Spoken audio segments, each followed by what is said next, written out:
Welcome to the Dr. Disaster Daily Show. I am the dreaded space pirate Dr. Disaster, and today we're going to be talking about an issue that has long been near and dear to me, but an issue that I haven't discussed much recently: the Lucasfilm Civil War. Now, to be clear, the reason I don't discuss it much these days is because we've all heard this song and dance way too many times throughout the years.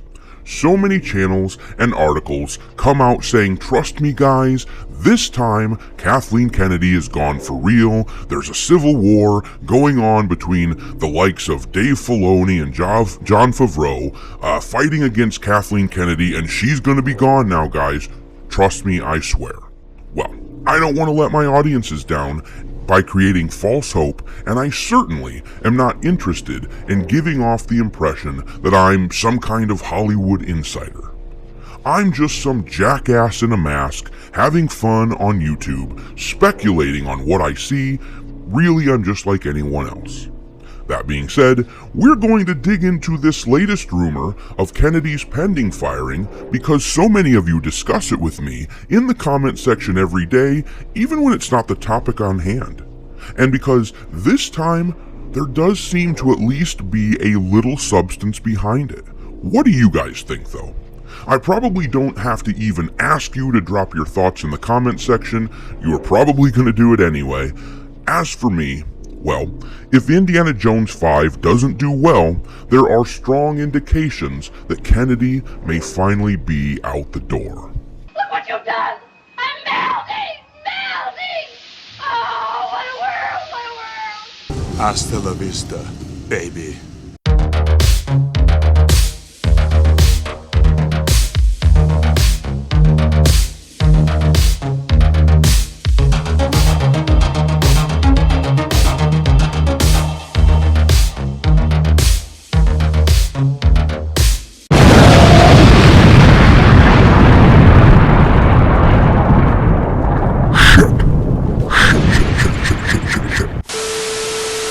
Okay, now, we're going to take a look at this article from That Park Place because it does such a great job of summing up all the details that have caused the rumors of Kathleen Kennedy finally being fired from her job at Lucasfilm. It does a good job of showing why these rumors are swirling about in the first place.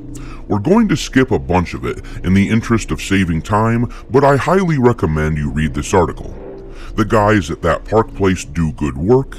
In any event, the article is titled, Dave Filoni Won't Let His Characters Die and It's Killing Star Wars. The article discusses the history of Dave Filoni, how he helmed the Clone Wars TV show and created Ahsoka Tano and other characters, improving the prequel era of Star Wars. And then it discusses how he wouldn't let Ahsoka die with Order 66, wouldn't let her die when she fought Vader in Rebels, and won't let her go at all, it seems.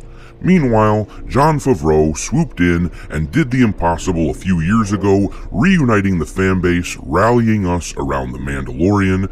With that in mind, we'll skip down to here where the article reads, meanwhile, in a shocking turnabout, Jon Favreau's ascendant star had taken a sharp nosedive.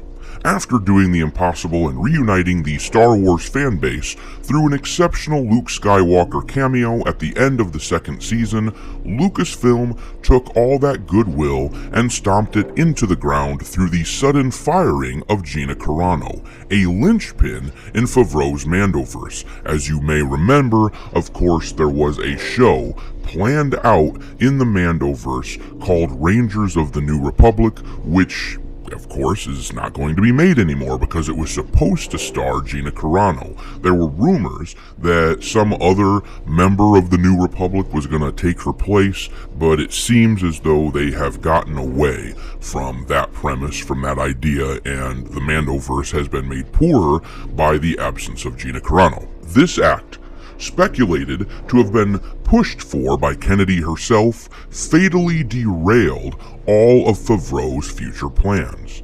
The Book of Boba Fett was released a year later and was awful in just about every definition of the word, with many people wondering if it had been written by an AI that had been dropped on its head a few times. It also completely undid the entire story arcs of both The Mandalorian and Baby Yoda off-screen of their own show. People couldn't understand what had happened, and the show's disjointed failure was laid squarely at Favreau's feet. I take issue at least a little bit with that assessment. I think a lot of us suspected and still suspect, really, that Kathleen Kennedy was behind a lot of this. The show was just way too far out of left field to be laid right at Favreau's feet. We know, of course, that he's human and that he can make mistakes, but he's also such a seasoned storyteller. I mean, he's the guy responsible for Iron Man, the very first film in the MCU. He helped kickstart the MCU, which was, of course, at least in the beginning, a very successful venture. I just don't think it's fair to say that we have been blaming only Favreau. Then Mando Season 3 came out, and the picture started to clear up.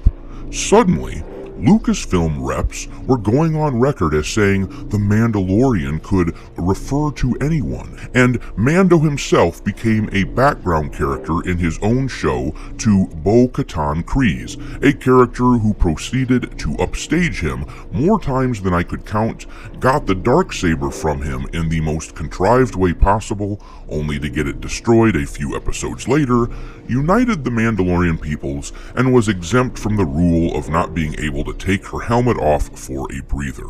Oh, did I mention that Bo-Katan was created by Dave Filoni in the Clone Wars?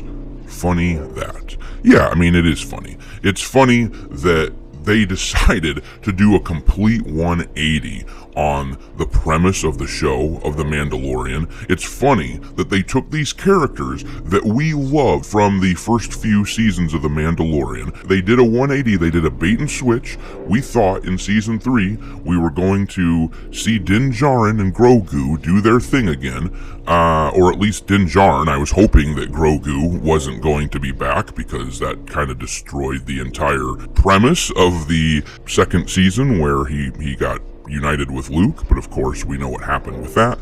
In any event, they completely did a 180, they did a bait and switch, and just like the sequel trilogy, they gave us something that we didn't want when we thought we were getting something that we did want. While new episodes of The Mandalorian Season 3 were streaming every week, and Disney Plus subscriptions were dropping like flies, Filoni himself started making some weird plays.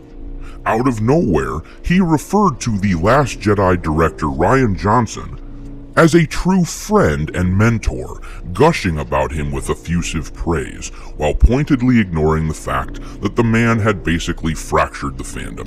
Traitor! Yeah, this is inexcusable. Filoni became dead to me the second that he did that. Continuing on, bizarrely, Filoni doubled down afterwards and sang glowing praises of Kathleen Kennedy herself, discussing how she had helped guide him as a creator and director, and crediting her with the success of his efforts in live-action Star Wars. Fans were taken aback. Wasn't Filoni firmly in the Favreau camp? And why were both Filoni and Kennedy going out of their way at the recent Star Wars Celebration event to avoid any mention of Favreau, who seemed to be persona non grata? It was clear at Celebration that Kathleen Kennedy and her team had suddenly become ascendant again. A new movie trilogy announced, the return of Rey, the Acolyte actually being real, Young Jedi Adventures. I mean, yeah, it's Dave Filoni clearly aligned himself with somebody that he perceived to be on the up and up in the Star Wars hemisphere there. Among Star Wars creatives, Kathleen Kennedy seemed to have won whatever civil war might have been going on, and it seemed that he had turned. And Filoni was in the thick of it. People noticed that Kathleen Kennedy could not stop name-dropping him practically the entire time. Then, the other shoe dropped. Kennedy revealed to all that it would be Filoni, not Favreau, who would helm the live-action movie that would wrap up the Mandoverse in a nice little bow. You could almost hear her saying, "My new apprentice, Darth Filoni, will take care of you all." Adding further insult to injury, Filoni later confirmed that his movie would be called Heir to the Empire and feature Grand Admiral Thrawn as its villain. Yet, instead of Luke being the central focus of the film, as he was in the beloved book series of the same name by Timothy Zahn, it would be, guess who? Ahsoka Tano. So what can we infer here? Obviously that, if there had indeed been a Lucasfilm civil war going on, it had ended and Dave Filoni had obviously switched sides. Oh, what a loser! From the outside, it looks very much as though Filoni was lured over to Kennedy's camp in order to gain the power to save the ones he loved from literary death. And it worked. Katan effectively replaced Din Djarin in his own show, and now, instead of Luke Skywalker, it will be Ahsoka who will be the central focus of the most beloved expanded universe series of all time, with Sabine and Hera effectively replacing Han and Leia to boot. All of Filoni's personal creations have risen to a level of prominence never before seen, effectively supplanting every other character in their wake. And poor Favreau, all he wanted to do was make good Star Wars. Instead, his creations got hijacked, his own characters reduced to bit players, and his power usurped by Filoni. Suddenly, Favreau was reporting to him, while simultaneously, Favreau was being thrown under the bus for the disastrous Book of Boba Fett and Mando Season 3.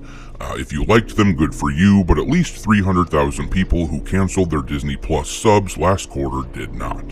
It's no wonder he had his self-insert character, Paz Vizsla, killed off by the sequel trilogy's Praetorian Guards this season in an obvious message to fans that he was done.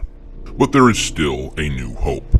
The wind is a-shifting, and maybe Filoni should have watched Return of the Jedi to refresh his memory because fans have caught on to him now. Whereas before, he was generally spoken of with praise, you can see the shift in social media now veering negative against him. People are realizing that maybe Filoni isn't all he's cracked up to be, and that maybe he's the reason that Star Wars is starting to suck again. Well, I'm gonna say, other than The Mandalorian Season 1 and 2, Star Wars has sucked the entire time that Disney has taken over. I don't see how you could say again there. It's just been sucky the entire time. Then there's the matter of Kathleen Kennedy herself, the Lucasfilm emperor who has managed to cheat death by clutching tightly to the reins of power for almost a decade, but who may not be there for much longer. Why, you ask? Because Kathleen Kennedy has just had a very, very bad week. Out of the blue, Disney suddenly announced that its premier Star Wars Galactic Star Cruiser hotel and LARPing experience was to be shut down less than a year into its very expensive opening. And the timing, of course, is very interesting here, as they're about to point out, because the Star Cruiser Hotel, as I've covered several times, was terrible from the beginning. It wasn't making them money, it wasn't actually getting good reviews, and people like me, who put out Galactic Star Cruiser videos talking about how crappy it is, hey, we were getting a lot of views. People were very interested in making fun of this piece of crap, but not interested in actually going. It's too expensive, it's a bad idea, let's continue. And not just that, but the news of its ignominious closing was literally timed to coincide with Kennedy entering the theater at Cannes for the world premiere Indiana Jones 5. The movie which was her passion project and her last best hope at salvaging her legacy. The same movie that was so laden with expensive reshoots and de-aging CGI that it likely needs to make $1 billion in order to turn a profit. The same movie that was described as boring and received a lukewarm response at Cannes after its premiere. The same movie that is now being eviscerated by what are usually Disney's friendliest movie critics and publications. And I just discussed this yesterday, and I could think of a couple of reasons why they would lift the embargo off of Indiana Jones 5 as early as they did and permit the critics to talk about it ahead of time, but one thing I didn't think about is what they're about to talk about here in this article. I mean, I said, hey, maybe they released it early because they thought they were going to get a bunch of love and spread the good word so that people would be excited for this movie, or maybe they thought it was going to be bad and it's best to get it out of the way like a month in advance so that people would forget about the bad reviews. But this third option here is interesting. What if Bob Iger, and this is a what if, this is all speculation, I'm not an insider, don't want you guys to read too much into it, but what if Bob Iger is actually done with Kathleen Kennedy? What if he is essentially sabotaging her and putting her in a position where, I mean, this movie, Indiana Jones, has to live on its own 2 feet, has to support itself, and if it doesn't, he's got the excuse that he needs to finally move on from Kathleen Kennedy. Oh, and by the way, the article continues, her Willow TV series will also be shortly pulled from Disney Plus as a tax write-off 4 months after it had just aired. For those keeping track, over the span of 48 hours, all 3 of Lucasfilm's major franchises received the corporate version of a suplex, one after the other, and sitting at the center of it all was Bob Iger, who, after 23 plus years, decided for the first time ever to attend Cannes this year, keeping himself distanced from Kennedy, Ford, and the rest, but still being there in person to see Kennedy get hit with this triple whammy of bad news. Even her most obtuse, fervent supporters cannot deny that Kennedy now seems to have been purposely humiliated by her peers, her media allies, and by her very own company. It might not seem like much to you or I, but it was cataclysmic in the circles that our betters run in. Of that there is no doubt. Picture the end of Return of the Jedi, where the Emperor is at the height of his power and about to crush the rebellion once and for all, when suddenly, out of nowhere, he's hoisted by Vader and is about to be tossed down a reactor shaft. Pause there, now swap Vader out with Iger, and you'll see where I'm going with this. I know, it should be Filoni to make this battered metaphor work, but just go with it, please. The fact that Iger went to the Cannes Film Festival, even though he'd never done it before, is interesting at the very least. I don't think it's proof that he is essentially after Kennedy, but I think it's evidence. I think it's interesting. And yes, we've been here before. We have danced the Kennedy is leaving this time for reals dance more times than I can count.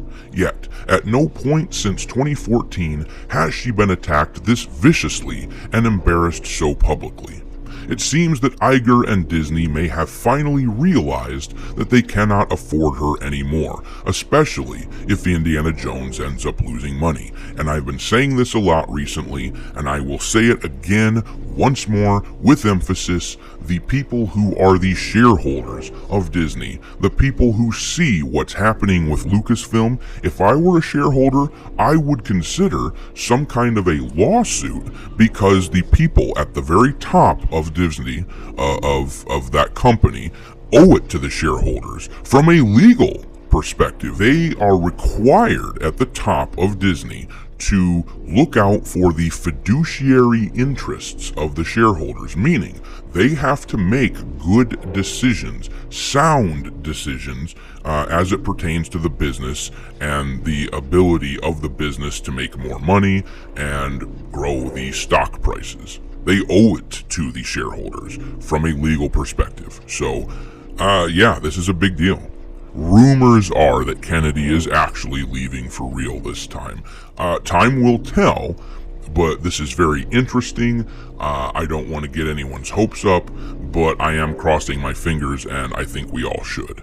Thanks for watching, me hearties. If you haven't already, your captain is inviting you to subscribe to the channel and become a part of the crew. Life as a space pirate may not be glamorous, but there's always plenty of booty.